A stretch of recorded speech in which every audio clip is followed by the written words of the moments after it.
Well, good evening, you gluttons for punishment. Welcome to Bourbon and Boarding. There may be one or two people still out there that are happy. There might be, I don't know who, but Right. I just wanted to point out now I could hear the music, intro music playing, and on YouTube. So that's good because we've had some technical problems. I say we. Brahma's not had any problems. I've had some technical problems.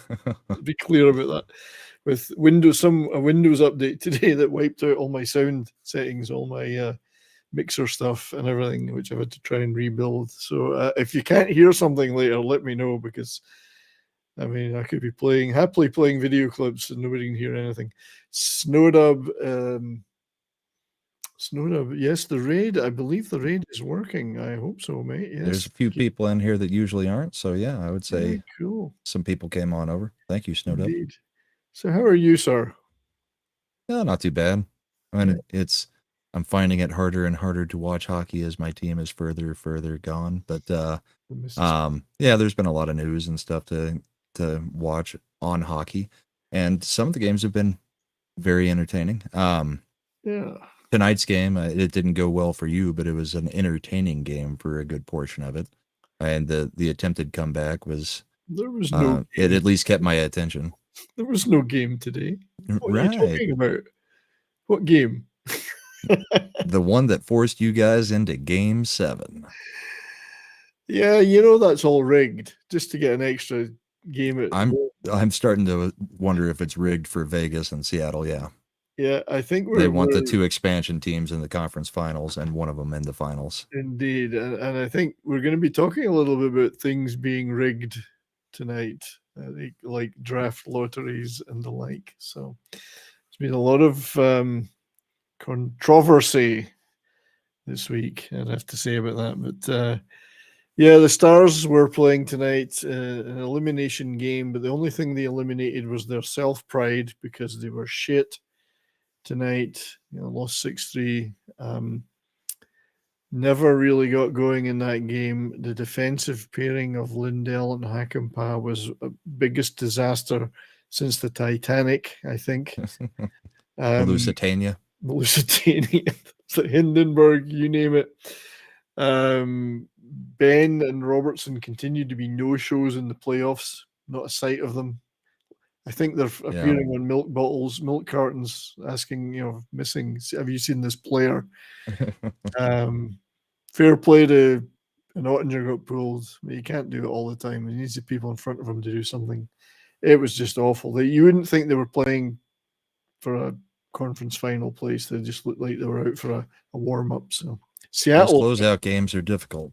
Yeah, I mean, every closeout game is difficult. So yeah, I mean, Seattle did take it by the throat, I have to say. Yeah, and it was at their home, so you guys have home ice. So we'll see if that's the thing that gets you through. I am seeing. Yeah, I mean, I can see that why the Kraken are. I mean, the Kraken are a fast team. They pass well. They're extremely energetic, and they play very deep in their lines, and their forecheck's great. So they're not easy to play against. And if you let them get the upper hand straight early on, that's the way it goes. So yeah. So it could go either way. Who knows? We play one shit game, we play one good game. That seems to be the way it goes. I guess we weren't going to sweep them. So, true. So thank you to your Muslim uncle for $4.99. As a Sharks fan, I'm pissed that Chicago got rid of Kane and got Bedard. Well, we're definitely going to talk about that. And 70s, how are you feeling about your team after night? I would say, how was I feeling? I hope they're feeling as bad as I do. You better hope they have short memories. So thank you for that, though, your Muslim uncle. Let's play you a little clip. Take him to Detroit. No, not Detroit. No, please. Anything with that. Nothing to do with hockey, really, but sound was working now. So whatever was going wrong in the backstage is now seemingly working. So hopefully everyone can hear that. But But welcome to everybody in the chat over here and over on Rumble. You can see Smokey and Sumo Orange and Sassy Southern Belle are all over on Rumble chatting away. Thank you for that, guys. Good to see you guys. Yeah, good to see them. Over here on the tubes, we have Jim Donegan, Joe's Atmosphere. Good to see you, buddy. Smokey's also over here. He's schizophrenic. Yeah, he likes to be first in both of our chats. He does. And we thank him for it. We do. Keely Chow, may the Jets never hoist Lord Stanley's Cup, RIP Thrashers. I don't think you're going to have to worry about that one. So yeah, they're a ways off. Yeah. We have Wilburga Roberts. Check out the 23 plus minus leaders. We'll have to look that up. I think I can pretty much guess some of the pluses, but Mike DiCarlo is here. Mike, we will be chatting a little bit about RIP the Leafs.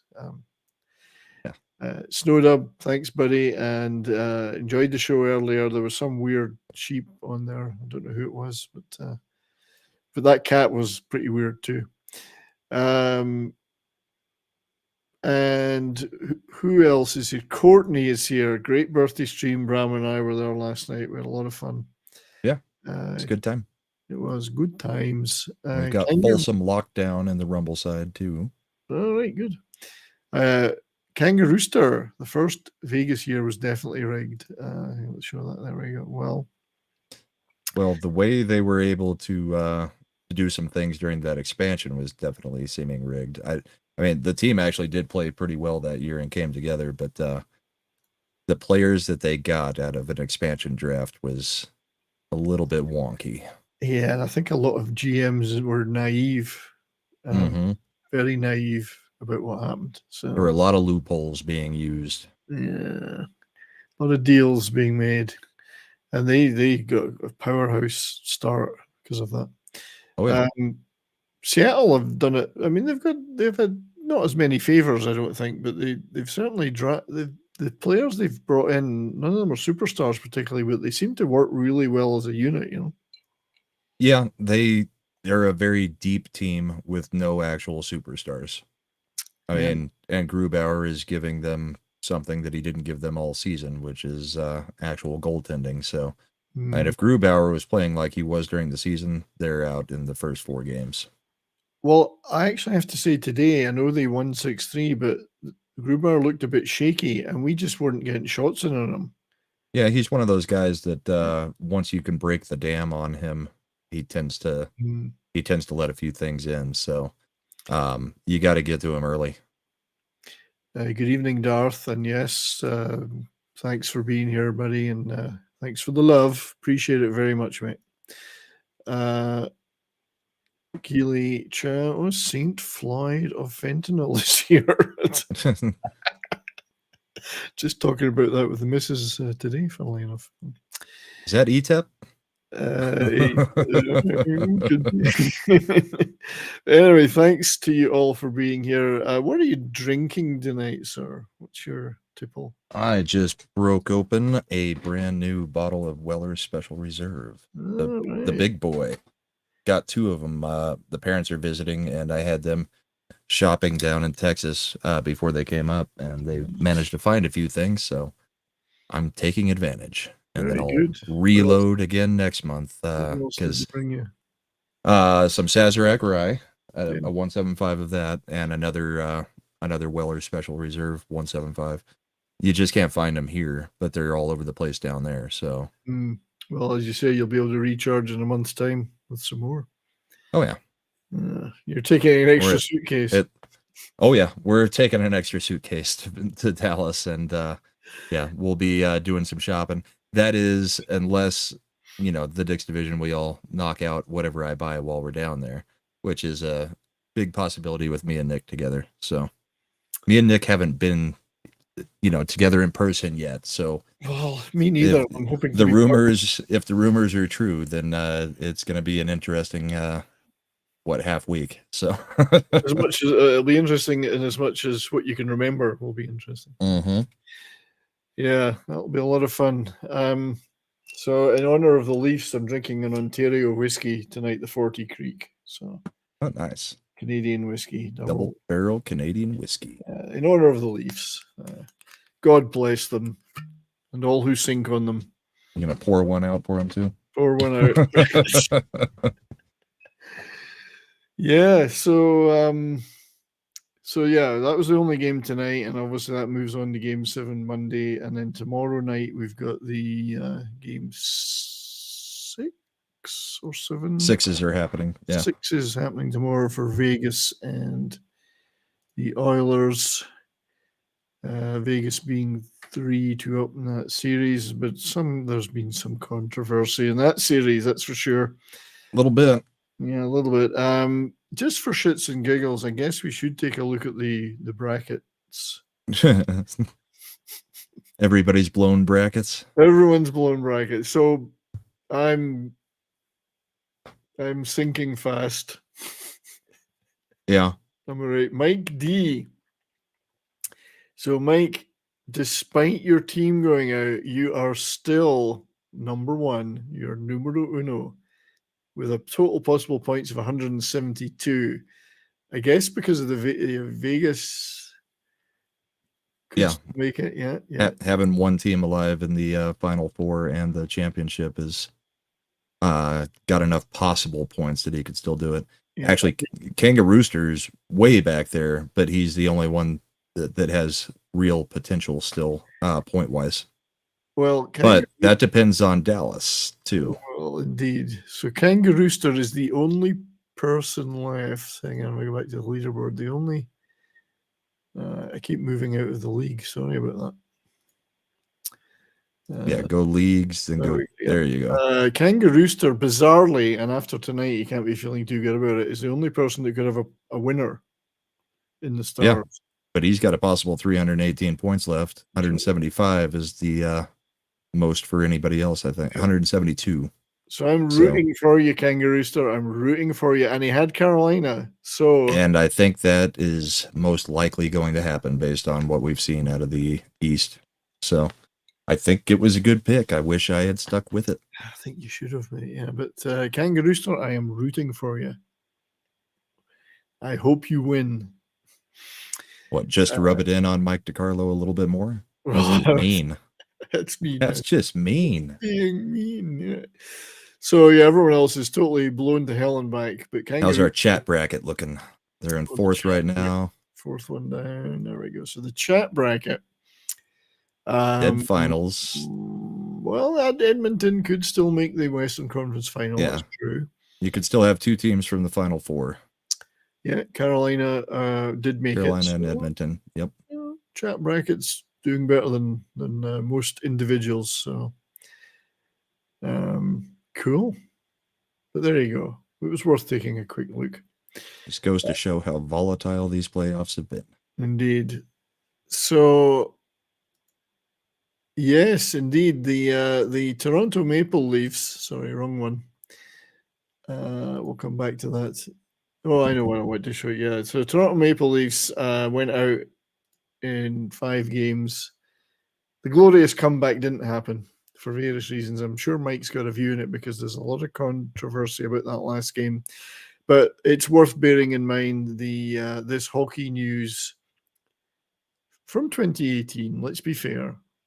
Plan the parade. Yeah. Well, they've just given themselves another year to plan. That's all it is.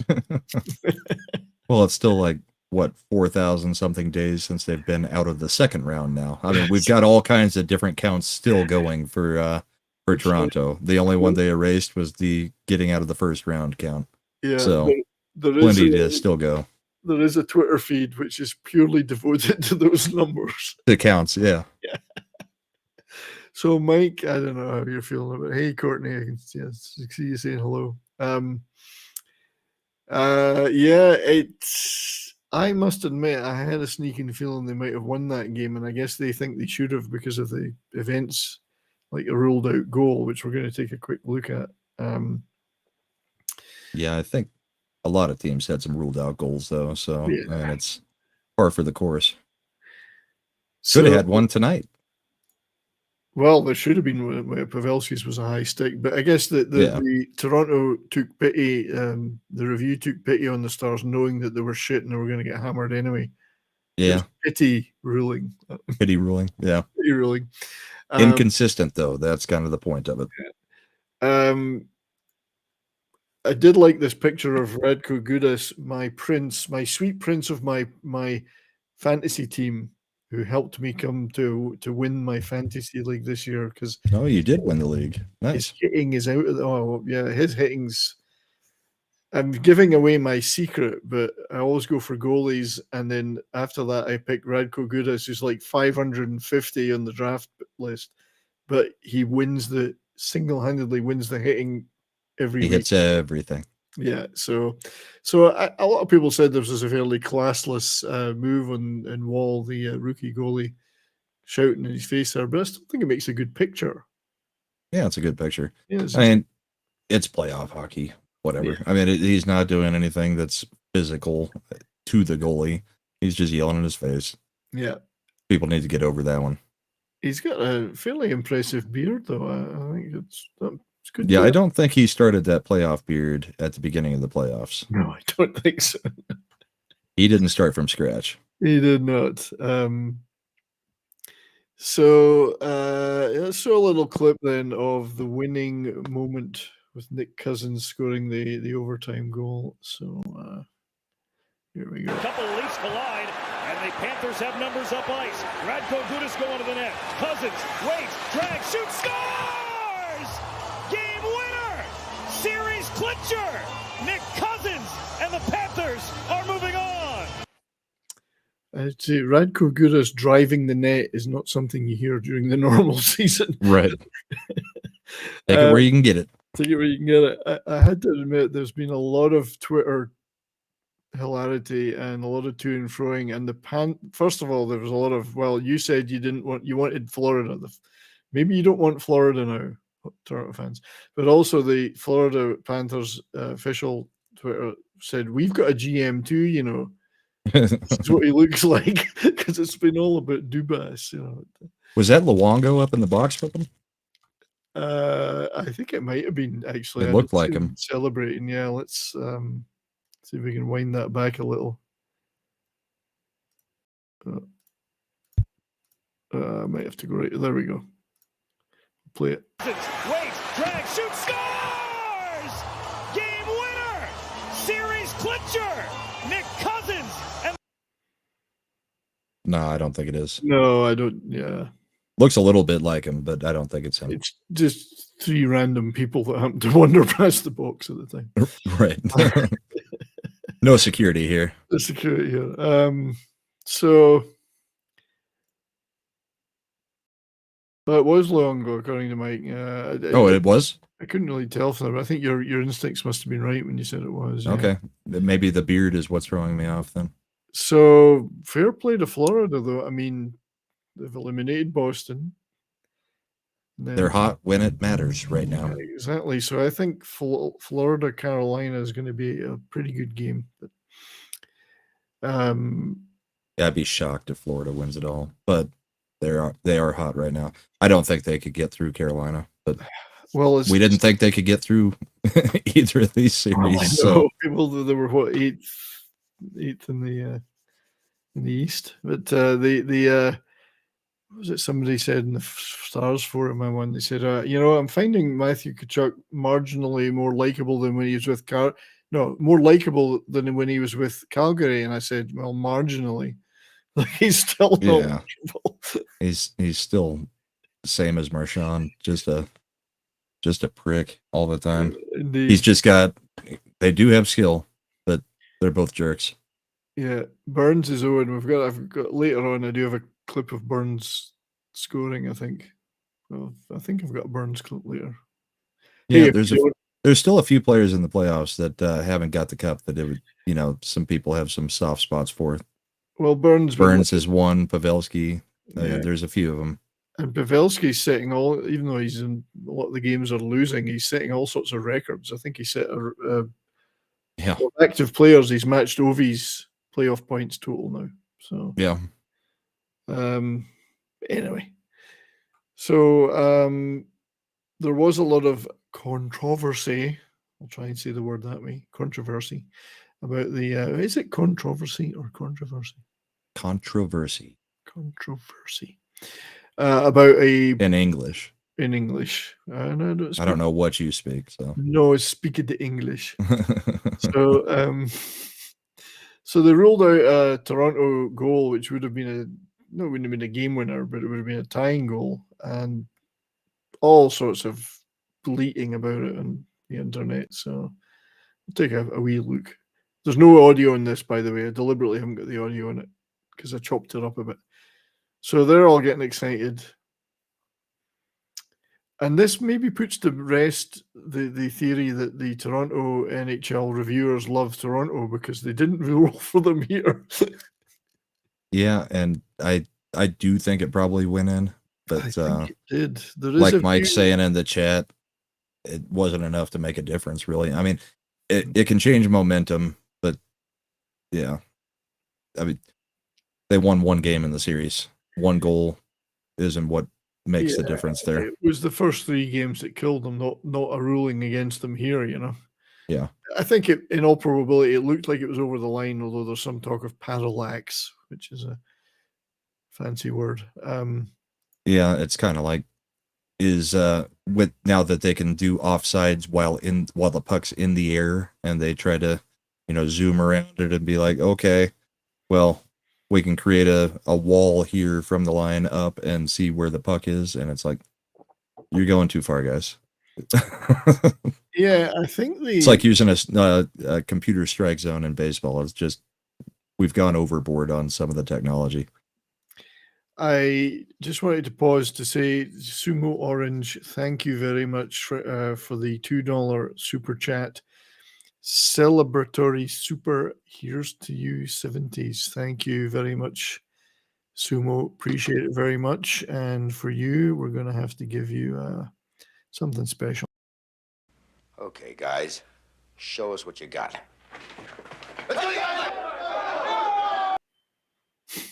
Can't go wrong with a bit of slap shot. Yeah, thanks for that, buddy. Yeah, Toronto weren't exactly getting the rulings that they may have. Everyone says, "Oh yeah, the NHL in Toronto reviews everything. The NHL loves Toronto." I don't think they gave the impression they were in love with them this time, though. Right. It didn't go their way. So, the puck did look over the line in that one angle, but hey, what the hell? And the thing is, they said it was reviewed, but it was because the ref had intended to blow the play dead before that even happened. So this is and that's all it takes, and that's their fallback on things where they get in trouble. Yeah. I didn't blow the whistle, but I intended to. Well, then it shouldn't have been. I mean, wasn't it called a goal on the ice, or was it not? Not called a goal on the ice. Okay. I didn't think. So that makes more sense, because I think it was. No. if it was called on the ice, then there has to be incontrovertible evidence that it should be overturned. Yeah. So I thought, have one of those tweets with Matthew's picture on the milk bottle saying, "What missing?" Have you seen this man? It's in this man. Sorry, Mike. It's I just you lost it so badly in the first 3 that it was calls or not. That was the way it was. Yeah. But it was only 4 or 5 years ago that the Avs made it to the first round, got through it, and then got demolished in the second round, and then came back a couple years later and won the cup. Yeah. I mean, it's baby steps for some teams. I mean, you got to get some guys some playoff experience. That's part of how it works.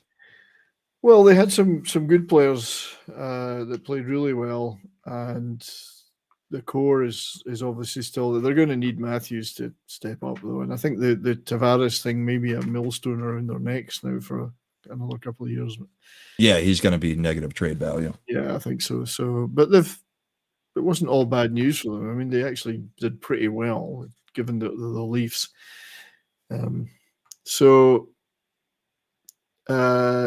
But if you think that's bad, you think they feel bad, spare a thought for and I hadn't thought of this guy, Eric Howler, I can never pronounce that, Paula. became the first player in Stanley Cup playoff history to be eliminated by the same opponent in 3 consecutive postseasons while playing for 3 different teams. So, That's painful. and next year he'll be thinking, whoever he's playing for, it'll be no Hurricanes. No, he's going to move to the West and be like, screw that. Talk about that. So top NHL rivalries: Eric Howler versus the Carolina Hurricanes. So funny. I find that really funny. Yeah, Maybe that was the X factor. It could have been. Yeah, it could have been. So, just before we get on to talking about the draft lottery, though, there is one piece of Avs news we were discussing. Which is Gabriel Landeskog's. He has opted to go for the surgery. So that was what we were talking about last week. The coach and the GM basically said that Landeskog had decisions to make, and we were wondering whether that was a retirement decision or yet another surgery. Turns out it's another surgery. May 10th, he went under the knife for a cartilage replacement. He is out for all of next season again. So that's 2 lost seasons and either 3 or 4 surgeries now. There are some players in the NBA who have undergone the same surgery, and it supposedly has about an 85% success rate. But, I mean, your knees are pretty important in hockey. How is he going to be when he comes back, especially after 2 years gone? I have no doubts that he has the drive to get back. My question is, will he? I mean, is it like a Forsberg situation? Forsberg came back so many times from that ankle, but he could never actually play the same, and he was forced to call it quits early because of it. And you don't know. Missing 2 full seasons is painful, but it does free up some cap space so that we can try to shore up the team a little bit during the off season. So we'll see how that goes, because we still don't know where Valerie Nichushkin is either.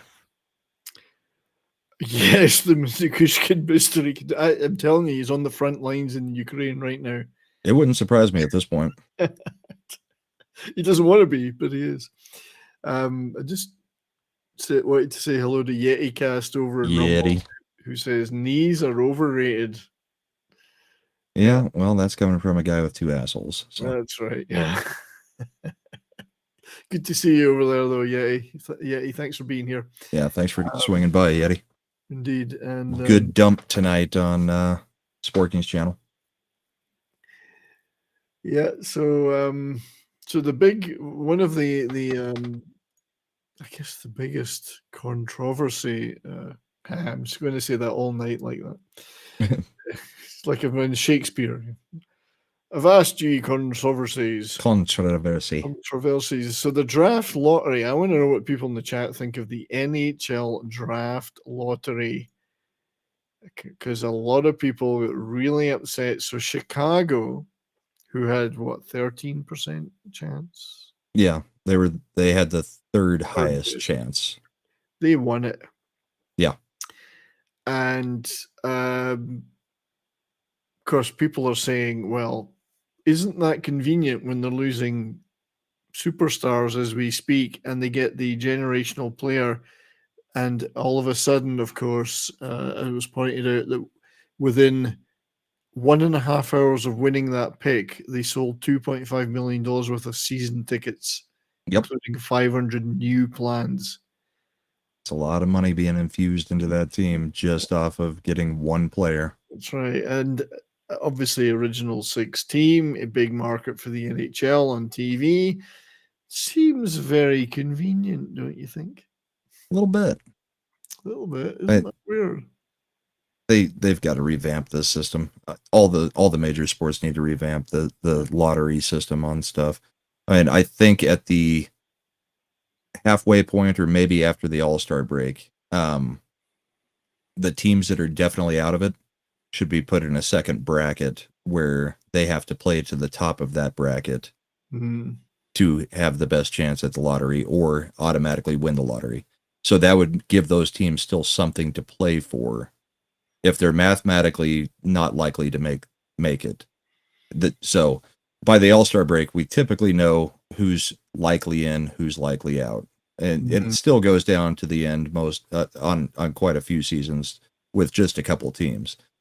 But if you reworked it a little bit to where those bottom dwellers are having to fight it out to get the lottery pick or get the first pick rather than getting a percentage for dumping their season over and over and over, it would make the whole league more competitive and make it look a lot better rather than just doing a lottery. It's such a mess. It is. And you get rid of any controversy that way.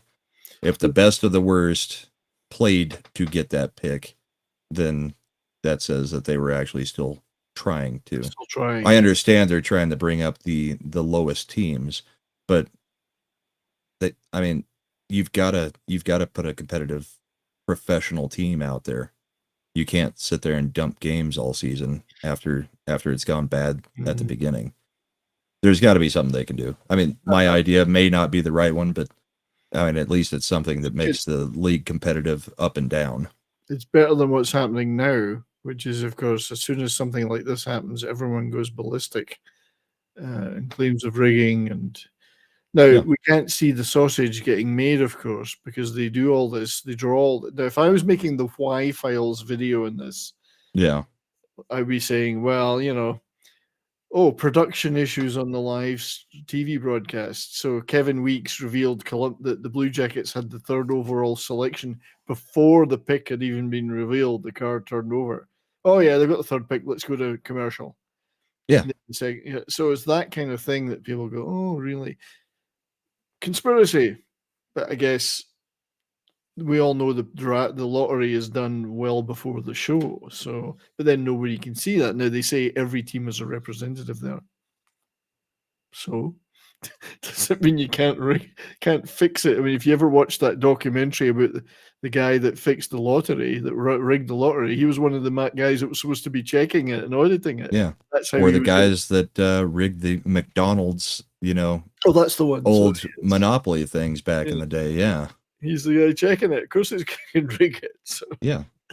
Anybody who's got access backstage has the ability to do something about it. So of course the NHL just poo-pooed it all as if what else could they do? But Chicago, a lot of people don't think they deserve to get that draft pick. I know it's popular to hate commissioners of sports, but Bettman really is not doing hockey any favors. He's not growing the sport. In fact, decisions made around certain people's agenda probably hurt the sport again this year, even though it's kind of been reversed for the future. I mean, the whole thing's kind of he's not getting people in seats, and the TV deals and now the jersey deals are trash. And you've got the NHL doing the deal with ESPN while ESPN is trashing the league. I know it's just Stephen A. Smith, and he's a loudmouth idiot, but I mean, your TV partner is trashing your league, and you're not doing anything about it. Yeah, I know it's not really gone that well in the last 3 or 4 years. Just when the NHL seemed to be on a bit of a roll. So, hey, is it good for the game overall at Chicago? I mean, they might not pick Bedard. Who knows? They might go off the board. I mean, they could trade him, but the first pick's going to be Bedard.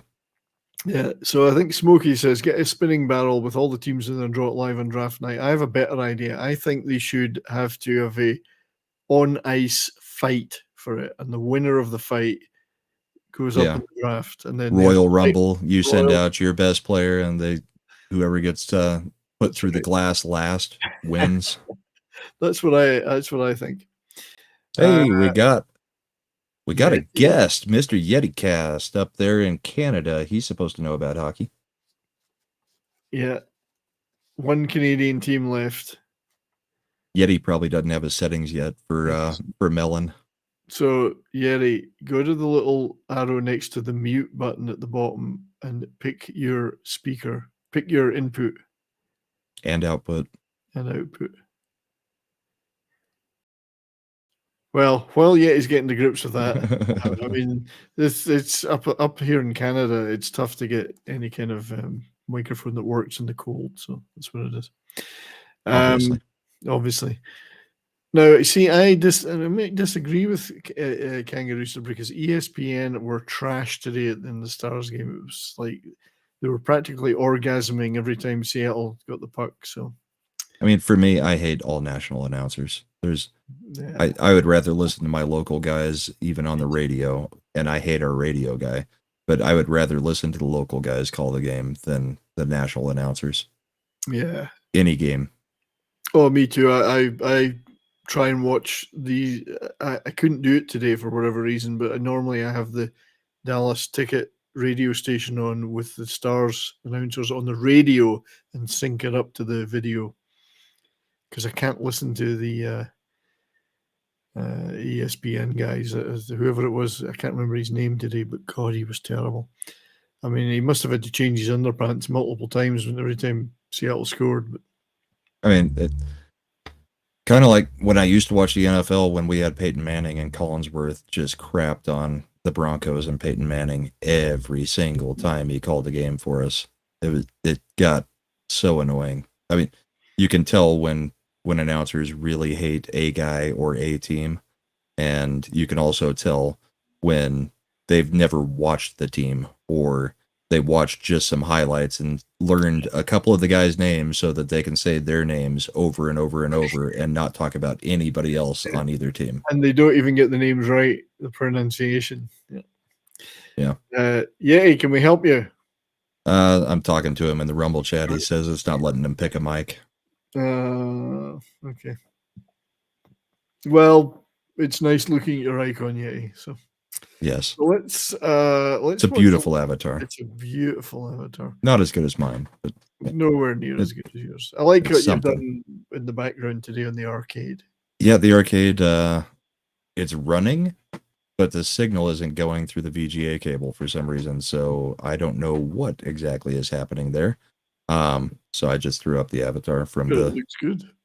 Yeah, except when I forget that the third screen is also the arcade, and I move a window over there that's not supposed to be over there. So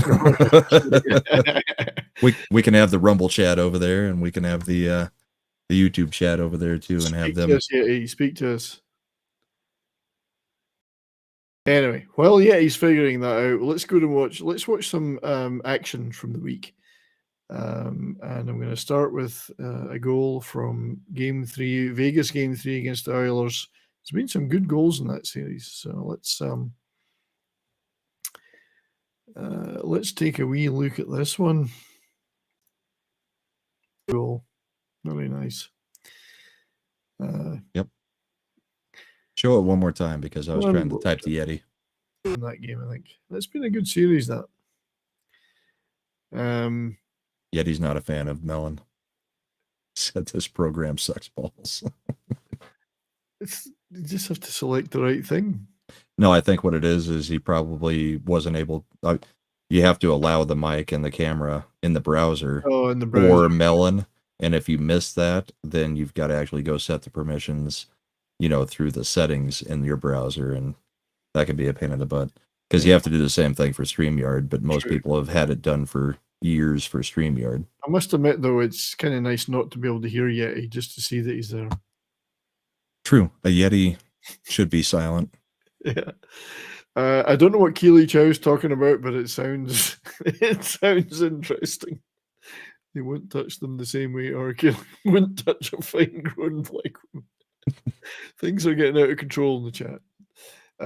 So let's take a look at a bit of action from the Florida Toronto series. Sam Reinhart was absolutely running rings around the Leafs.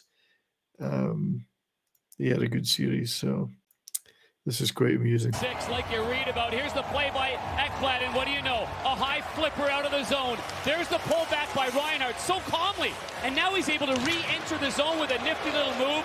Uses the back of the net, and now it gets punched back by Lundell. The goaltender, Joseph Wall, he's looking over his left shoulder. What a beauty. Cheeky little goal. Very nice. So I like that one. There was a reason Florida won, I think. Yeah. They're better. Yeah.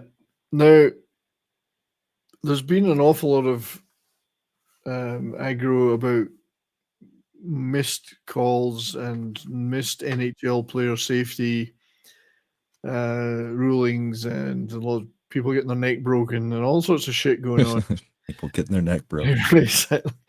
Lots of aggro. Now, this, I actually have no idea where this clip is from, but it was an amusing headline on it on Twitter, which said, it's from the World Hockey Report, saying the NHL player safety would see nothing wrong with this move.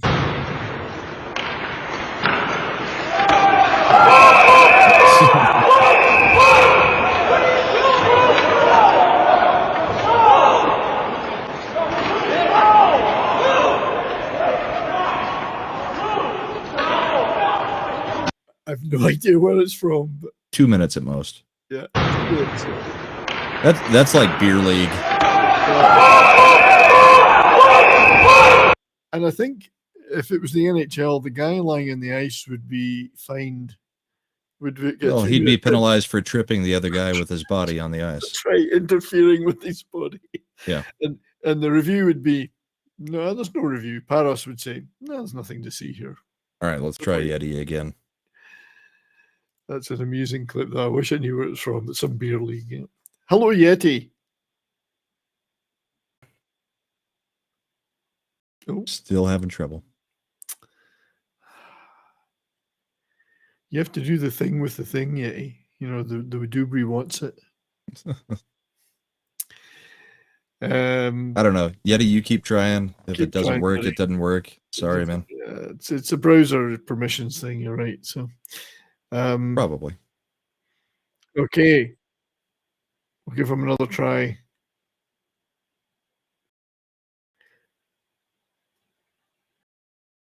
Come on, Brahma, admit it. You're muting him. I'm not doing crap. I would love to mute Yeti, but I'm being nice to him at the moment. Sorry you're having all these problems, buddy. It's got to be a browser permissions thing. Try a different browser. While Yeti's struggling with his libido, At least he's chewing up some of the time. he is. Let's look at his. I think Yeti, go to settings in your browser and go to cookies and site permissions, and then go to allow microphone. I thought we could hear something there. I didn't hear anything. And I'm you know hearing you hear Yeti when Yeti starts talking. I could hear background noise. Yeti's giving up. So let's take a look at some aggravation from Evander Kane, and then he goes. Yeah, that's about the 12th or 13th time that Evander Kane has done something in that series. Yeah, he piles right in there.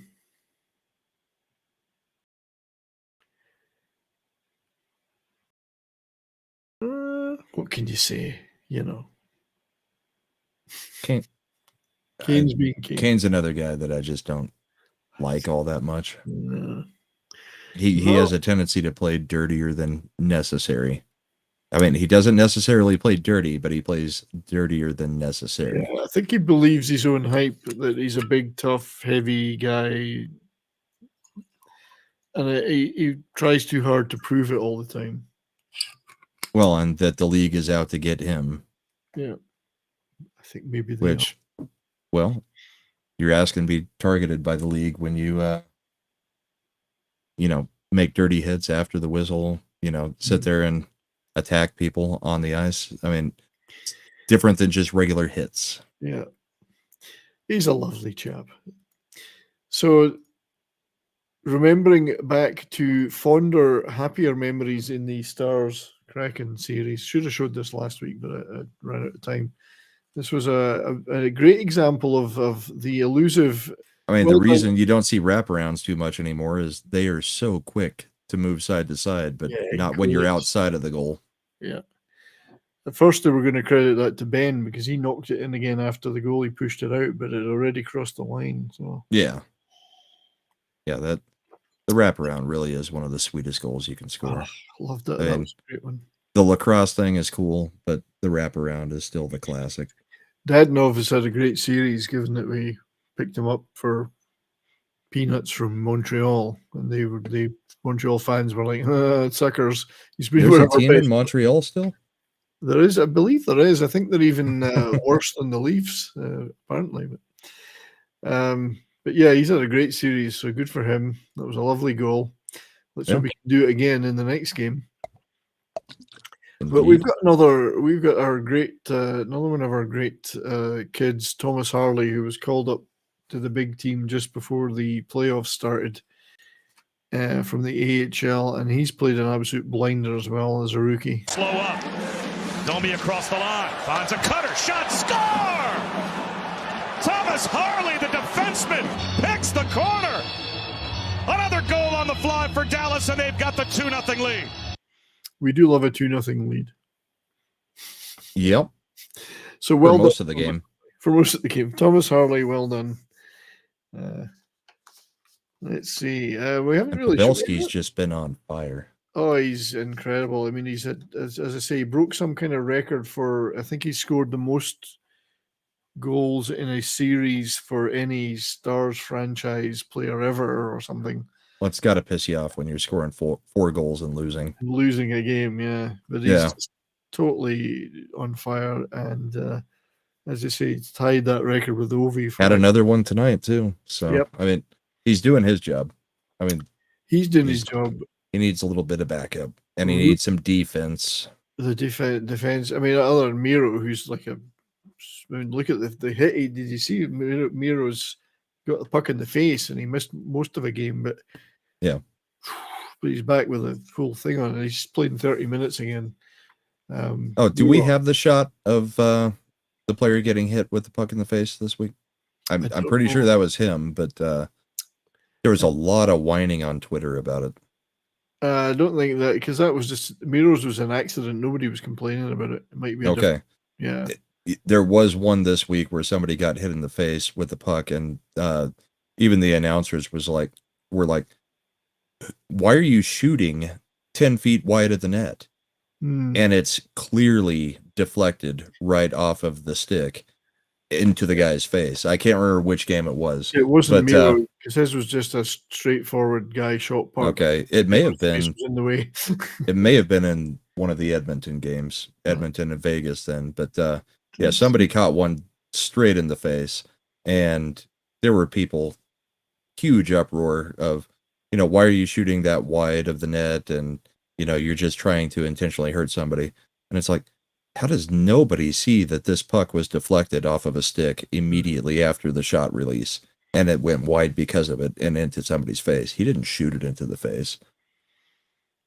No, I mean, this shit happens, I mean, yeah, I don't think I saw clips of it on Twitter. I just saw everybody whining about it, so I wasn't able to capture it for us to show. But and I mean, they whine sometimes if the whistle isn't blown, but the whistle's only blown if your team the team with the guy that's getting hit has got control of the puck. Yeah. Which is quite right. I mean, the play was on if the other team's got control of it. And it was a total accident with Miro, but the guy's a stud. He's an absolute stud. He's just, we were lost without him, as it proved in that game. The minute it went off, we collapsed. We haven't shown a lot of stuff from the Canes and Devils, so let's show a goal from that series. Martinook's been playing an absolute blinder for the Hurricanes, so this was quite a sweet one. Here comes Martinook. All of a sudden, he's Wayne Gretzky, and he scores. Ding. Ding. Yep. This is an incredible story. Jordan Martinook. Shoot it any better than this. Right from the dot. That's a beautiful shot. Yeah. Bar down. And the goalie never moved. I mean, yeah. He just watched it go over his shoulder in slow motion. Isn't that nice? Yeah. What a shot. Yeah. No, that was a beautiful goal. Beautiful, beautiful goal. Yeah, Martinuk's playing really well there. But Brent Burns, there's still life in the old dog. I like Brent Burns. I mean, everybody does, I guess. I like some of the commercials we've got from San Jose with Burns in it.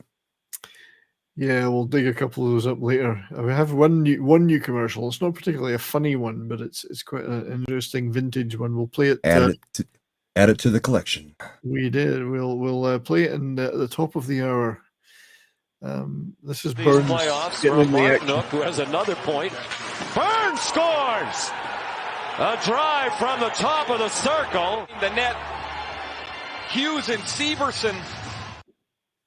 I don't think Burns even has any idea where he's shooting it. I think it just happened. If I hit this thing hard enough, But good for him. Burns is a good dude.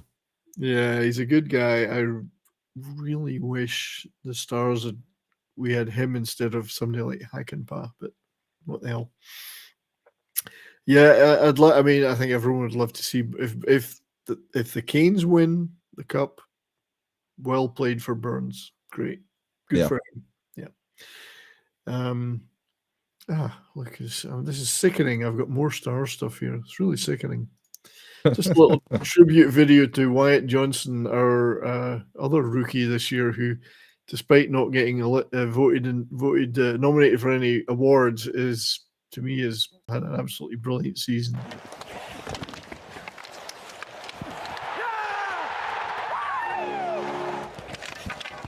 He's all over the ice.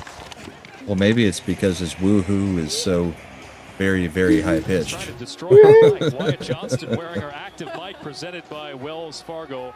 Yeah. Thanks, Shoresy would say, give your balls a tug. Shoresy, you say? Now, get out of the fucking way. The rest of you. You the most, you the second most, and you're useless. Actually, it's you the most and you the second most. I really do love that character. It's so good. It's a total revelation when you find, first of all, Letterkenny and then the Shoresy stuff. It's an absolute revelation.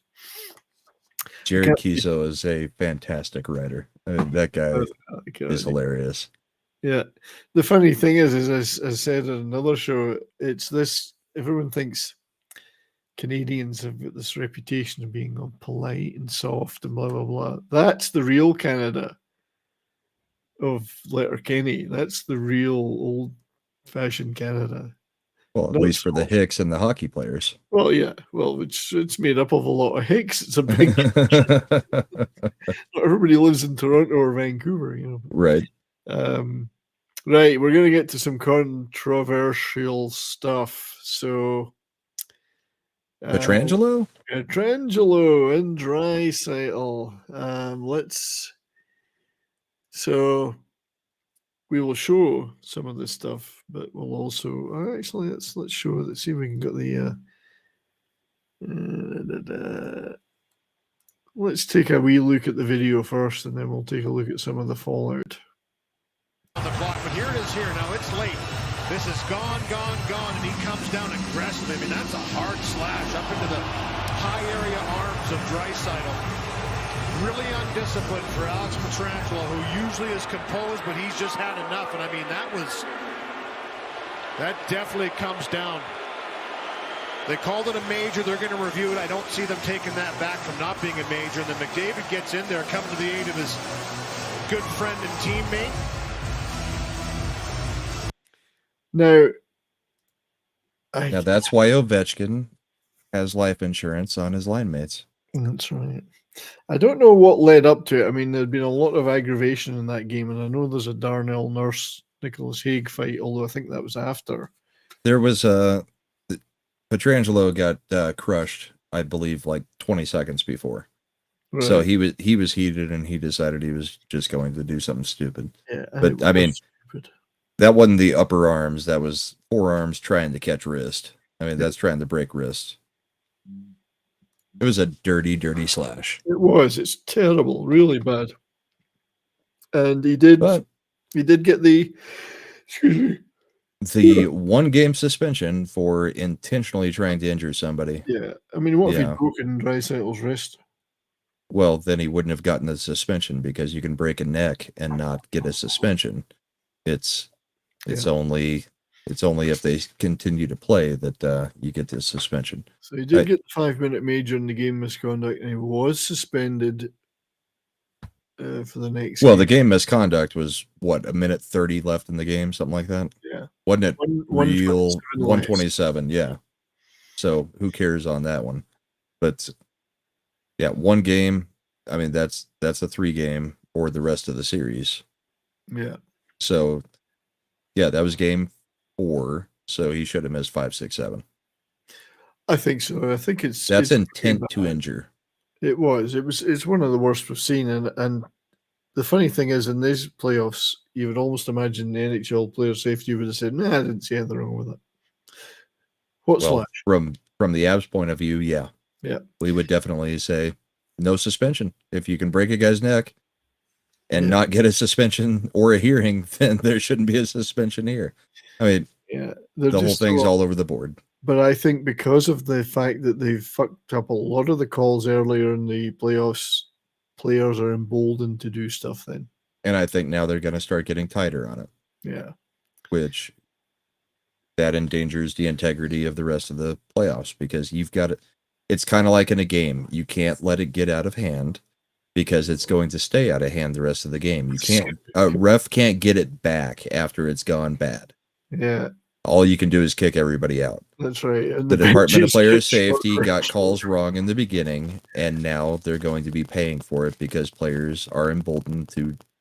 I mean, they know they're not getting multi-game suspensions.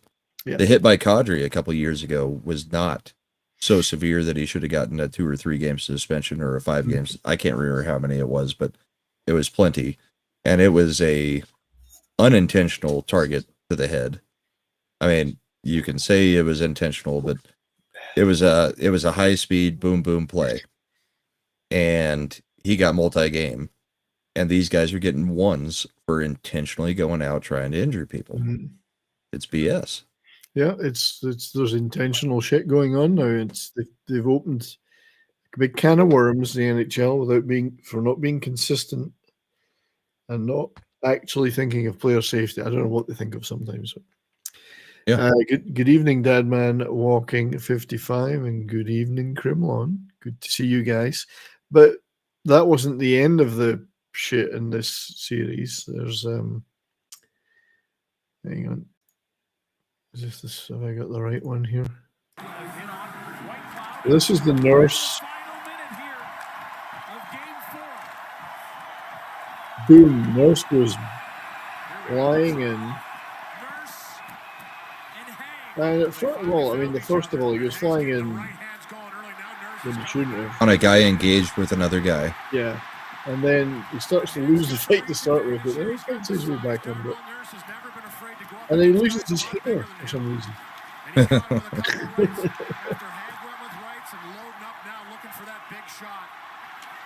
just kind of figured this was eventually going to happen as they continue to go at it. And now Nurse getting some right hands in late. And they're letting him go. Get it out of your system. The original, so to go back to the beginning, this is just uncalled for, I think. Like, boom. No matter what had gone on before, that's a pretty stupid thing to do. Yeah. But you could almost argue that part is playoff type stuff. Yeah. And that's not like intent to injure. I mean, what we're seeing is dirty playoffs this year with the multiple times we've seen intent to injure. And we all talk about how we love the big hits in playoff hockey and how it's a completely different game than the regular season. But that doesn't mean you have a license to kill. And I mean, that's kind of how a few players seem to have taken it lately. Yeah. It's been an ugly playoffs for the NHL. I think a lot of it has been, yeah. And it's always on skill players. Or for the most part, I guess not always, but yeah, it's been skill players that have been targeted. Draisaitl, Pavelski. There's been quite a few where it's been, you know, it's not a no-name guy hitting them either or doing it. I mean, it's not like they're sending their goons out there, but you've got, you know, good defensemen and in some cases good forwards going out there trying to injure better forwards. Yeah, there's been a lot of that for sure. And I think the NHL is, if I'm not taking the right stance from the beginning, that's encouraged it. I don't want it to turn into a pussy league, but at the same time, we don't need to see guys intentionally trying to hurt each other. I think and hockey has always been a very gentlemanly sport, even though there is fighting.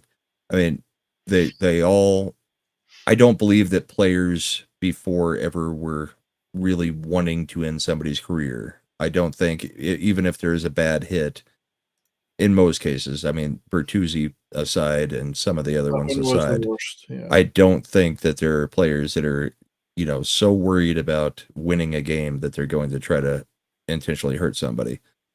But in the playoffs, it's certainly starting to look like there's some players that don't have the right mentality that a lot of hockey has been built around. Yeah. Hockey's been a very regulated sport within themselves. It's not typically the refs that regulate it as much as the players do.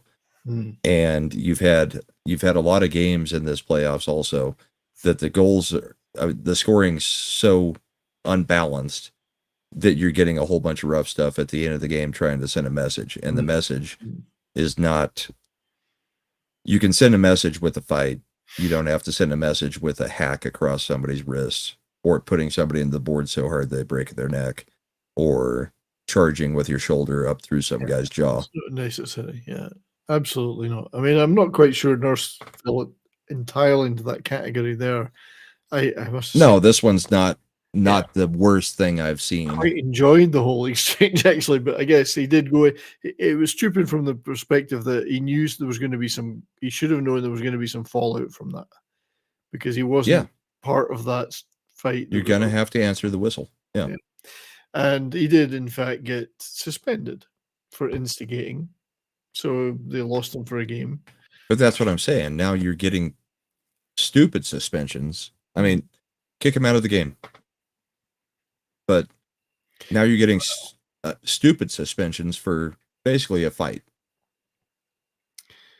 Yeah, I mean, it was near the end of the game as well, though. So kicking him out of the game would be no big deal. That's why he's happening. Yeah, but there's fights at the end of every game. I mean, yeah, he kind of, the whole thing with him hitting somebody that the other guy was already engaged with him a little bit. I mean, that's ugly, but it's not the worst thing I've seen. I mean, they're just not consistent. I think that's what we keep going back to is the consistency of what the suspensions, what qualifies for a suspension and qualifies as a penalty in the playoffs have been so inconsistent. It's just annoying watching it now. Yeah. Well, we'll see what happens in the remaining. I mean, the next game tomorrow in that series could be a firecracker of. Yeah, I imagine it's going to be, if the score is lopsided in any way, it's going to be sending a message for next year. If it's close, I think they're going to play as clean as they can because you can't afford to take the extra penalties. Indeed. I mean, it'll really depend on who's got the lead and by how much, because if it's within one, I think you're going to be seeing them on their best behavior with some heavy hits. If it gets to a blowout, I think there's enough bad blood right now that it's going to get ugly. If it's a Vegas blowout, because Oilers have got nothing to lose, then they can. Yeah, and they've for how many seasons has it been that they've got the best players on the planet and they cannot get it done because they have no depth. A lot of pressure. Yeah, that's why in some ways I wouldn't, if the Stars were to go through, it's up in the air at the moment if they don't play better next game. I would prefer to play the Oilers because if you can shut that one line down, although on the power play that's hard, but shut that line down, you stand a great chance. That's how we did it last year. Yeah. They did nothing against us. Yeah. Shut that line down, they're screwed, and don't give them too many penalties. And if Ottinger gets hot again. Yeah. We shall see. But yeah, it's time for an advert. We have one, not a particularly funny one, but it's a piece of hockey history, I think. This is no ordinary can of Canada Dry Ginger Ale. This is the Dave Schultz can. There's also a Bobby Clark can, a Rick McLeish can. In fact, there's 21 different cans, 21 different Flyers. For a limited time only, every Flyer fan can own the Philadelphia Flyers. Start your collection today, then mix them, match them, trade them with your friends. The Flyers always play great on the ice, now they taste great on the ice. Canada Dry Ginger Ale. It's a not-too-sweet soft drink. Is there a Dylan Mulvaney can? Is there I doubt it. The thing is, King Rooster had the same thought. That's right, yeah. If that's the Flyers, no doubt the minute you open that can, it'll blow up in your face, severely injure you. Try to fight you. Yeah, that's the only new one we've got this weekend. I'll have to have a look for one of the Brent Burns ones that we've got somewhere. But there's your advert. Actually, I've got something that we can cut up and do.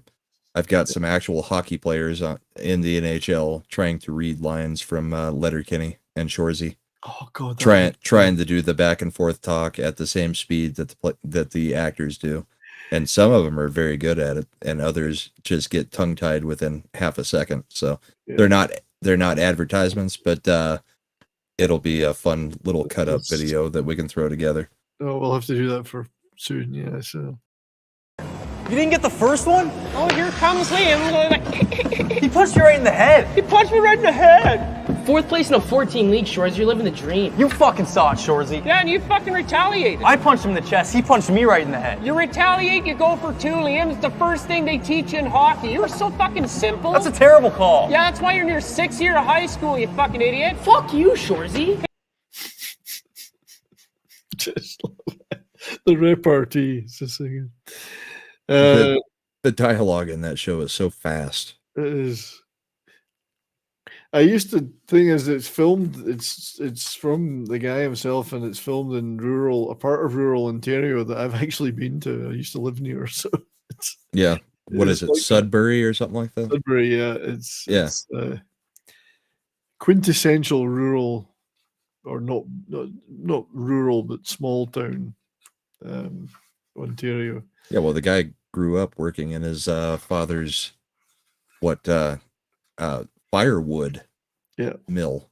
I mean, right, yeah. They cut firewood and bundled it and delivered it. So, it's based on Listowel. Listowel, yeah. There's a lot of trees up here.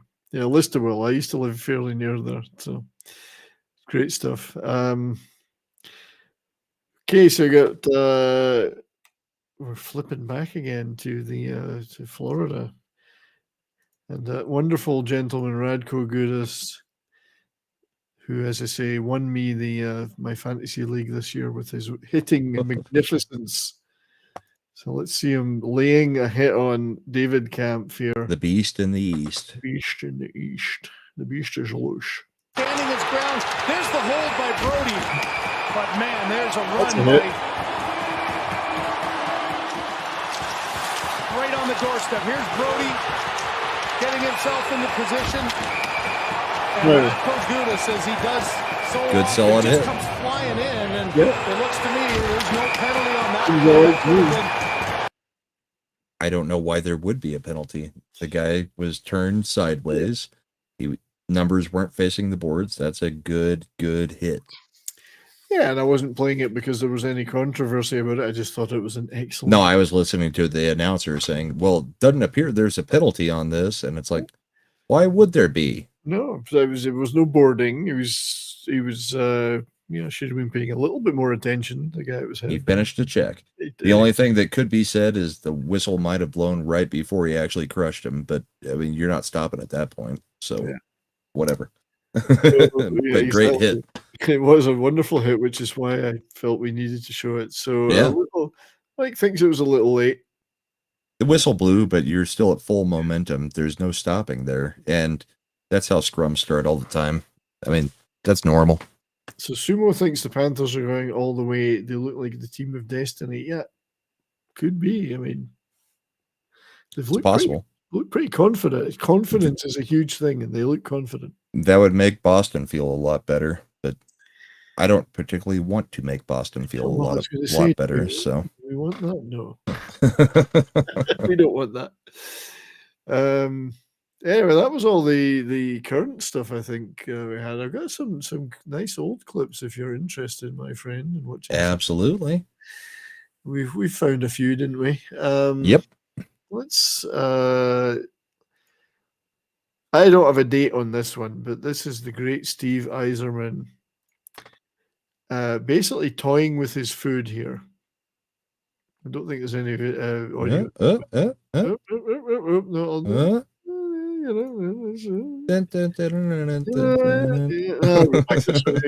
Yeah, just, you know. I'm done now. I'm bored. We forget. It's an old one. It is an old one. We forget just how good a player that guy was, Steve Eiserman. Yeah, screw the Red Wings. Screw the Red Wings. I knew you'd say that, but that's about toying with his food, as they say. Red Wings suck. Red Wings suck. The chant of all true Avs fans. I've been to a lot of Red Wings games. I've got some memorabilia. Yeah, well, you're gay. I was at the Nick Lidstrom jersey retiral game. That was a good one. Yeah. Yes, you know, I'm fairly gay for a straight guy. Only for sheep. Only for sheep. Hey, we got something for that. Yo, this motherfucker ain't one of us. He said he'd fuck a sheep. No. Oh, good for you. Wish you weren't so fucking awkward, bud. Stream Deck fight. Stream Deck. I actually need to build a few more up on here because I've got a few, but not as many as I need. Ask me about my winner.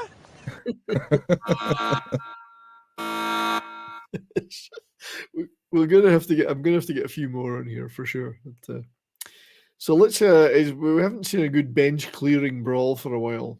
Yeah. So not since the Avs Red Wings about a month ago, I think. I think we need another one of those. And it's a shame Pope isn't here because it involves the Bruins against the Nordiques. Don't we all miss the Nordiques? I think Pope is happy that he's not a actual host on the show, so he can actually leave once his team is out. You're stuck, buddy. You're stuck. I know. Don't worry, we're getting a break soon. I'm going to be traveling. So, well, and then we've got Dallas. We're going to have to figure out if we can do anything during that. We'll try. We'll see. We'll both be there. Maybe a drunken mess, but mm-hmm. like it is now. So I don't think there's any audio in this either, but there they go. Isn't that cute? Yeah, 20 players on the ice all at the same time. 22 of them. Yeah. See, you can't do this now, and it's so sad. I love a good bench clearing. And you've got just a couple random guys just skating around looking for a partner. That's right. I think I may have another view of this one. I seem to have got two of it for some reason. Let's have a look at this one. Maybe it gives us a more comprehensive view. Forward, Crowder and Miller starts to fight over in the corner with Donnelly. Jay Miller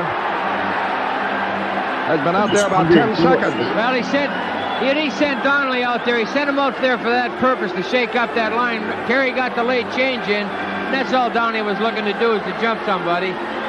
So you got to get your tough guy out there, and that's what they've done. I tell you, I would not want to fight Jay Miller at any time. He's the type of kid you never put away. No matter how many times you do get a lot of lucky punches in to hit him, you're not going to put him away. I haven't seen Miller knocked off his feet yet. Cutter going in the corner, too. Nevin's a show right now, but Miller and I think McRae are jockeying for a position. Oh, Hunter wants Linsman. Miller down on McRae. Mahler and Marquardt still going. See, we're not fighting more than 6. Yeah. Yeah. Those are the days. This is just awesome stuff. Yep. One of those teams doesn't even exist anymore. That's right. The Bruins. They're the Avalanche. The Bruins don't exist anymore. Well, yeah, that too. The Avalanche now, yeah. This is an Avalanche fight, really. Technically. Oh, here we go. The goalie was out at center ice before the thing even broke out. That's right.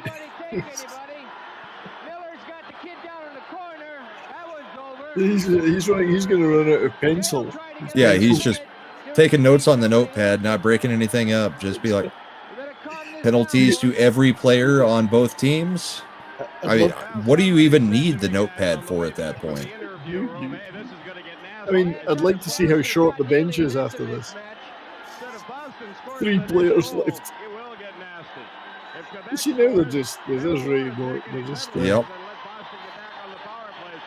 A pretty young Ray Bork at that point. 1987. Yeah. So they're pretty much just milling about after that. But it was a lot of fun. It was a fun clip. 1987, February 26th, 1987. 87, and he didn't win the cup until 2001. Long way. Hey, with the team that they just had that fight with. Yep, that's right. So, sticking with the Bruins, though, and hopefully this will play okay because I had a little bit of trouble transcoding it. Is it going to play? Oh dear. Let's try that again. Oh, I might be having problems with this. Shit. Yeah, that's a shame. I can't get this one to play. Can't get it to play? No. Dang. Hot dang, because it was the Brawl in the Hall. November 20th, 1986, Bruins v. Habs. And it will not upload. Actually, that's a point. I could try uploading it here. So just give us a few seconds. If I upload it into Melon instead of playing it in the background, it might work. No, it's not doing that either. Well, I'll be hornswoggled. I'll go for plan C.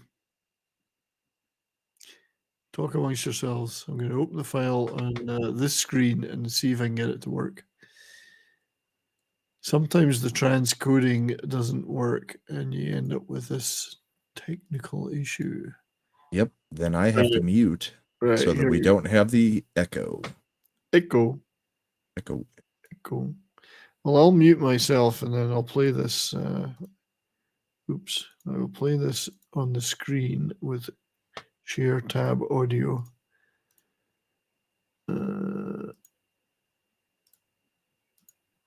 So let's see if I can mute myself. You don't have to. I do. All right. Okay. You're the sharer. So this is November 20th, 1986. Bruins v. Habs. Brawl in the Hall. Jay Miller fights Dave Mealy. I don't know either of those players, unfortunately. And while that is going on, the Habs, Chris Nillen, Cold Cox, Paul Boutillier, and then everyone gets feisty. So let's press play and see what happens.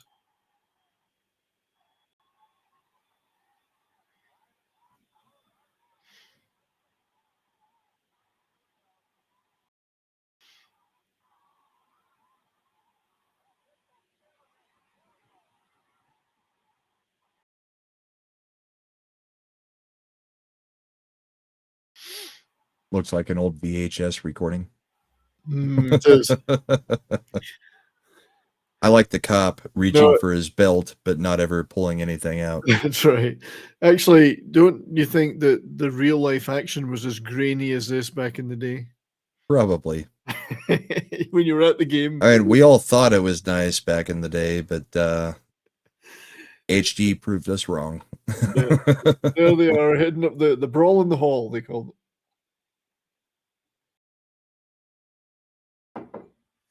Because these two teams hated each other. Mm-hmm. Which and is there's funny some on ice action. Yeah, there was probably just as many French Canadians in the Boston team as there was in the Habs team. But...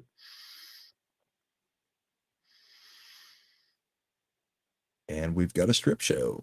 Yeah. Yeah, that was That was quite funny. I'd never seen that one before. I don't even know. I mean, November 20th, 1986. It wasn't even like it was a playoff game. It was just. That's the beginning of the season. Yeah.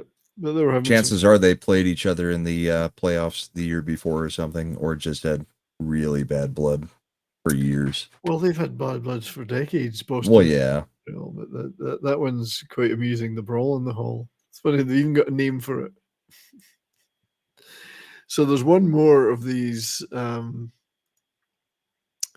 bench clearing brawls. Well, this isn't a bench. Hang on. This isn't a bench clearing brawl, and it is a bit grainy as well. But this is actually, I didn't know this. May the 13th, 2006. Jason Pominville becomes the only player in NHL history to end the playoff series with an overtime short-handed goal. Wow. As the Sabres eliminate the number 1 seed Senators 4-1. So didn't know that. Only time it's ever happened, apparently. That's crazy.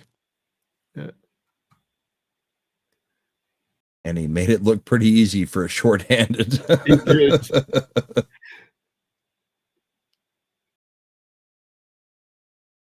Isn't that That's beautiful? nice. That goalie must feel pretty stupid. Mm-hmm.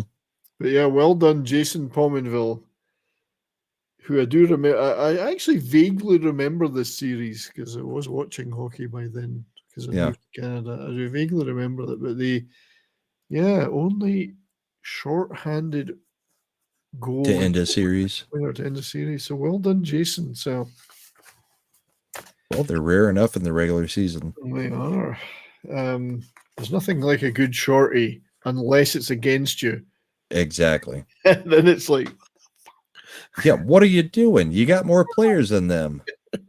You stupid. There's a couple players on the Avs that are specialist at it.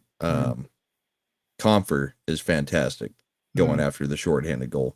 The guy does not believe in being shorthanded. He's just like, nope, we've got the puck. I'm going to try to score, whether I'm going 1-on-3, 1-on-4 or not. Those kind of players are special. The ones that will take the chance. Well, Rupi Hintz is good at them because he plays. Yeah. He actually does do the penalty kill. Mm-hmm. One of the forwards that does penalty killing, and he's always looking to break away. Yeah. Get the, have a big rebound and try to go the other way, odd man rush or 1-on-2, whatever. And generally, he's pretty good at the 1-on-1 with the goalie. So yeah, some guys. Whereas if you get a guy like I don't know, I'll pick a guy from our team, Glenn Denning. If he gets the breakaway, he's not going to score anyway. He's going to dump and do a line change. Well, he'll hit it right at the goal, the logo. Yeah, every time. Sternum shot every time. Yeah. Like, oh, this is a breakaway, but I'm not expecting anything. So. Yep.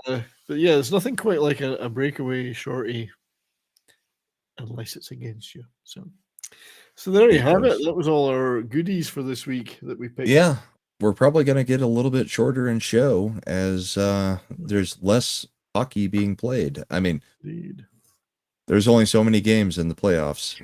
We'll have lots to talk about where we can digest every game as we get down to the Final Four and the championship round. But there's a lot of games played, but it's the same teams, and we can only pull so many clips from them. Right. And we got to save some of the vintage stuff for the summer because we have to have something to talk about during the off season. So we do. I think an hour and a half is probably going to be where we're going to be aiming for the next few weeks, I believe. I think so, and that's fine because I'm an old man and I need to get to bed. Yeah, we do a late show, so we do. So tomorrow, of course, could be the end of the Vegas Oilers series. It could be, or it could extend for one more game. This time next week, we'll be in the conference finals, though. We will. Monday will be a winner regardless. There'll be a winner in Stars Kraken series. I guess if Vegas Oilers goes to Game 7, that'll be Tuesday. So by Tuesday, the West will be determined. And Wednesday, since the East is already determined, they will already be playing, I believe. Yeah, so yeah, getting there. And then either way, though, it's going to be 4 unfancied teams, of which the Hurricanes are the latest winners in 2006. So, yep, somebody new could get it. The Kraken could win it. No. No. No. Anyway, it's even if they win it, it wouldn't take the sting off of the first round for me. So no, I know. Anyway, thank you very much, everybody, for being here tonight. Yeah, Both great on crowd tonight. Everybody chatting on both sides. So yeah, a beautiful. lot of chat and Rumble, fantastic. I wish, and Rumble do say they're getting the API released so that we can show all the chats. Yeah, the problem is they're releasing it exclusive to StreamYard, so we've got to make a decision. Well, bugger them. That's what I say. They have a deal in place with StreamYard. Oh, right, so. I see. Because I was going to say an API is an API, and you can't restrict. Somebody will cleverly use it, but if they're restricting it to StreamYard, yeah. Yeah, they are working directly with StreamYard, and we use Melon. So we'll have to make a decision whether that's worth it. But I don't know. Yeah. I mean, I've got both, so I could go back to StreamYard if we need to. Yeah. Yeah. So do I. So, I mean, yeah. It's not the if end it of the means world. we can show the Rumble chat and get some more interaction with you guys over there, I'd be all for it. Although we've loaded so much stuff up in Melon specifically for this show. Yeah, but yeah, we can fix that. We can rebuild him. We can do it. Well, seems like you have to a little bit anyway after today. My audio, yeah. I don't want to bore people with the technical details, but I use an Elgato Wave 3, and it comes with a set of mixing software where you can say this app goes there and this app goes there, and you can do all sorts of stuff, and you can put add-ons on to manipulate your voice and also. Windows update yesterday or today, it must have been today, and looks all like my that. settings were gone. I had about 7 channels on it, and I had everything just fine-tuned. It's worked great for a year or two. Bang, all gone today. So yep, lovely. But we did make the top of the sports page again on Rumble, so things seem to be back where they're supposed to be.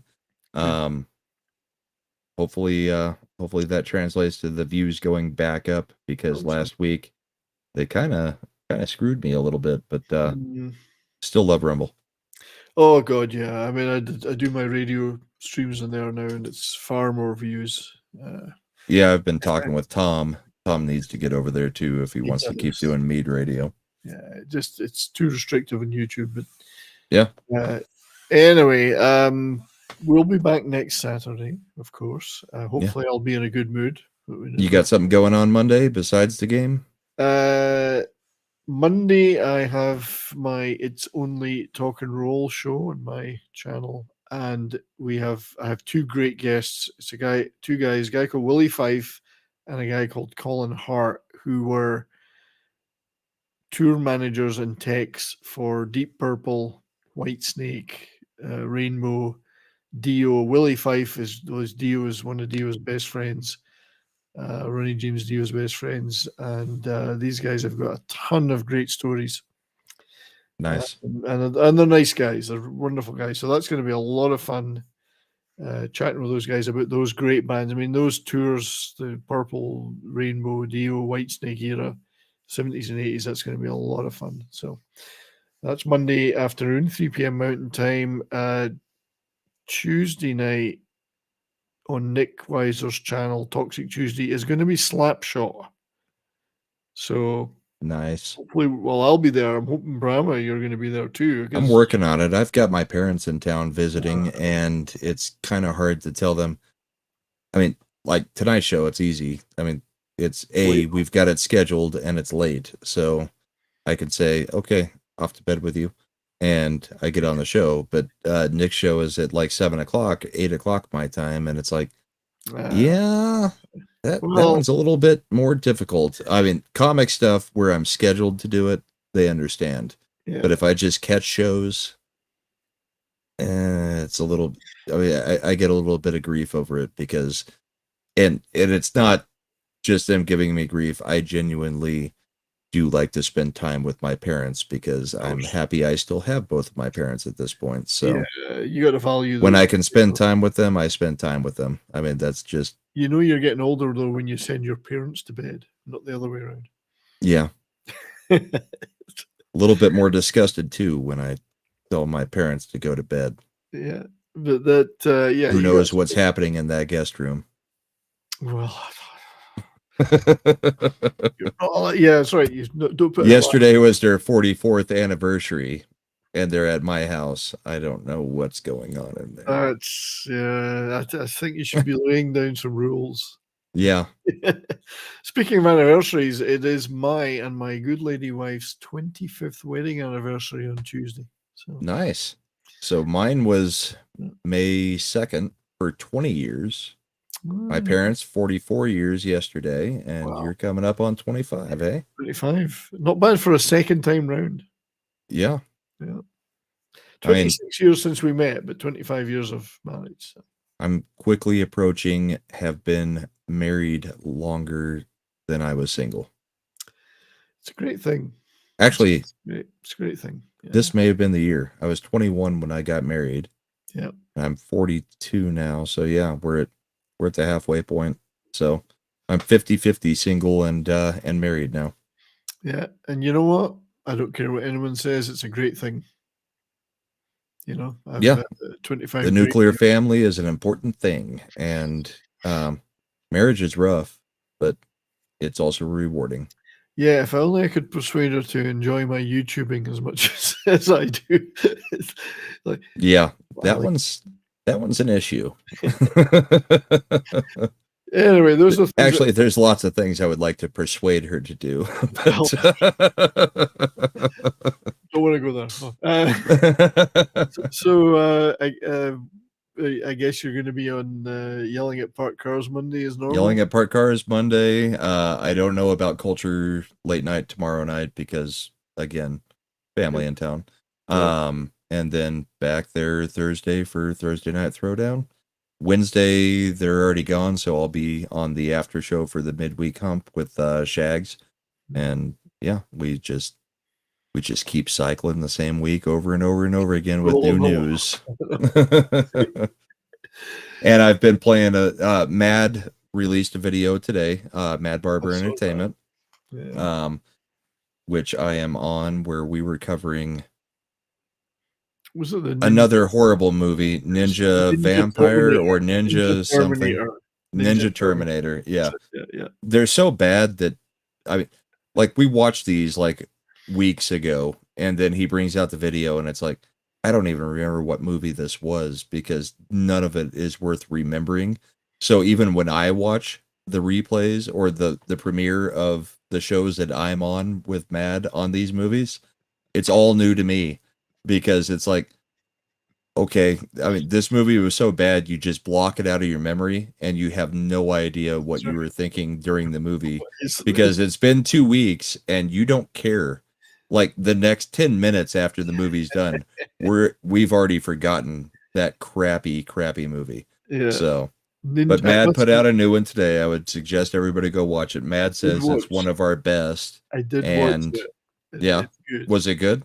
Oh, it's very good. Yeah, it's I haven't gotten to see it yet because I was up in Denver all day today. We did Mother's Day since my parents are here, and we went and did lunch and late lunch, like 3:00. So early dinner, late lunch, whatever you want to call it. We went up to Denver for that today, and I couldn't watch it, but it was. Well, I have to say, Ninja Terminator is not a good movie. No, the video is great. Anything that we watch is absolute torture. That's why we're able to. And to be honest, Mad and Yeti, they have a talent for picking the movies that are so bad that they can be mocked. Because if you go just a slight tier up, it's very hard to do it. It has to be a specific tier of movie to make these. Really bad. Yeah. because I picked the movie, and I think Mad's going to put it on his Rebel channel. And one of my good friends from high school is in the movie, but the movie was too good. It's a horrible, horrible movie. It was like a made for Sci-Fi Channel movie. But It's just about too good. It's called Fluebird, the Fluebird Horror, and it's about pterodactyls that have AIDS that are attacking these campers. But they actually tried to make the movie good.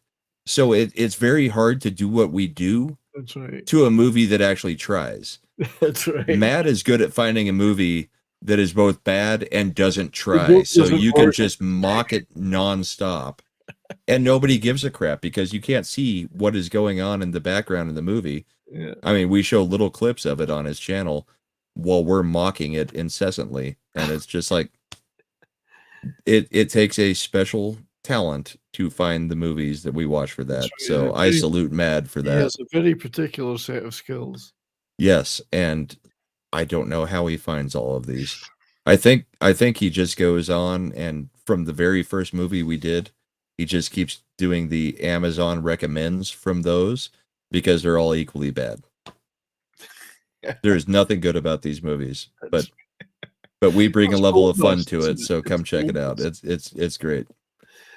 Yeah, as Davina says, one flew over the cuckoo's nest. Yeah. Yeah. And the other thing I've been doing with Mad, he's been playing with Jane Theory and Slender Dad and Little Chad, Conan Exiles. So they talked me into buying it. And every time I buy a game and go to play with Mad, he quits the game. Okay. Like a week later. So I spent like $120 on this game. I've now out-leveled Mad on the game in a week. So we'll see if he continues to play. No, he'll quit. But I'm sure he'll quit. But I mean, I think he's also trying to get onto Az and Jane's server, so he may continue to play because he really wants to get onto their server. So maybe that'll keep him around. But are you enjoying that game? For a survival game, it's actually been fun. I usually hate them, like Minecraft, that kind of stuff. I hate the building stuff. But Conan actually has a little bit of battling along with it.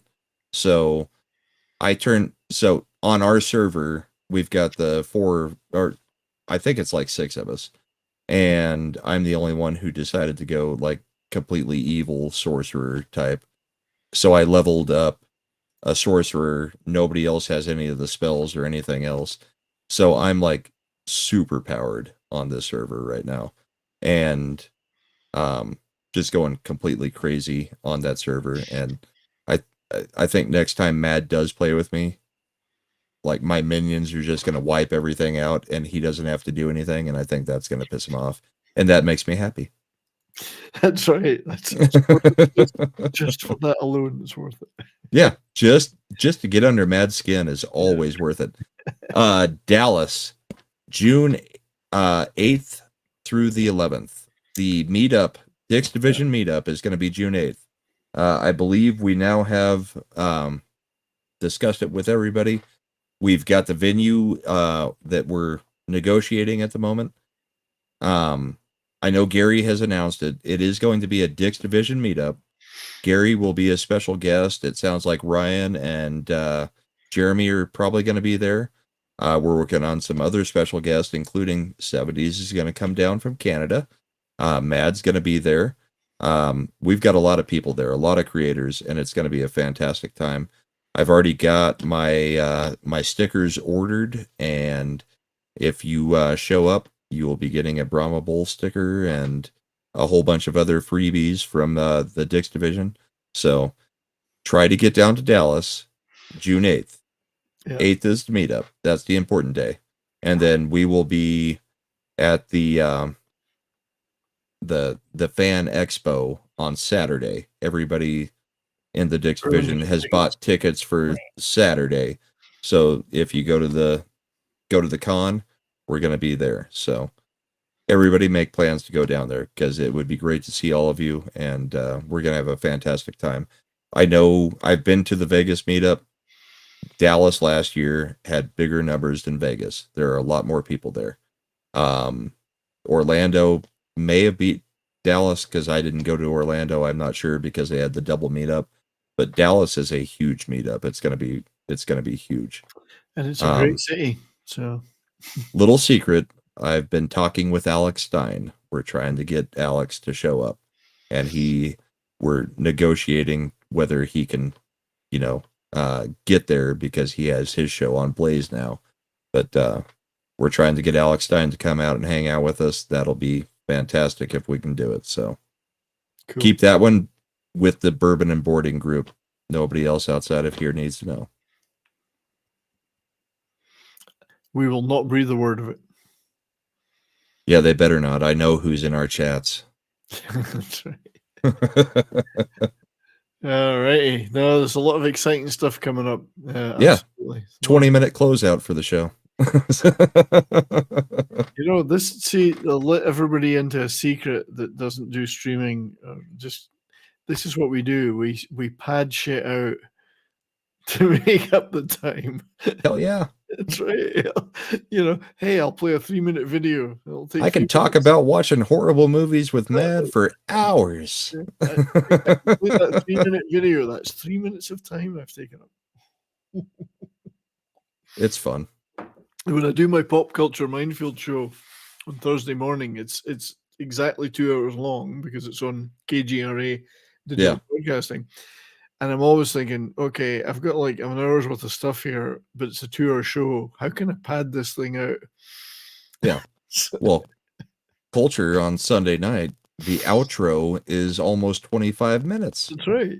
It's just, we're letting you into a secret. This is what we do. We go, Yeah, here's the secret with culture. His OCD is so bad that if we're at an hour 43 like we are right now, he will play videos to get it to 2 hours because he cannot handle it not ending on a round number. And that's why when we mess with culture, we try and extend things so that he has to go yet. Yeah, we get it to like 2 hours and 3 minutes. So then he has to take it to like 2 hours and 15 minutes. Just keep giving him super chats. So he has to it's glorious. But thank you all for being here tonight. It's been a fun night again, and the playoffs roll on. We'll see who gets into the conference finals, and we'll start hitting up the conference finals next weekend. All right, yeah. Thanks everybody. Appreciate it all, and we'll see you all soon. Have a great night. Enjoy everybody. Weekend. Bye. Cheers.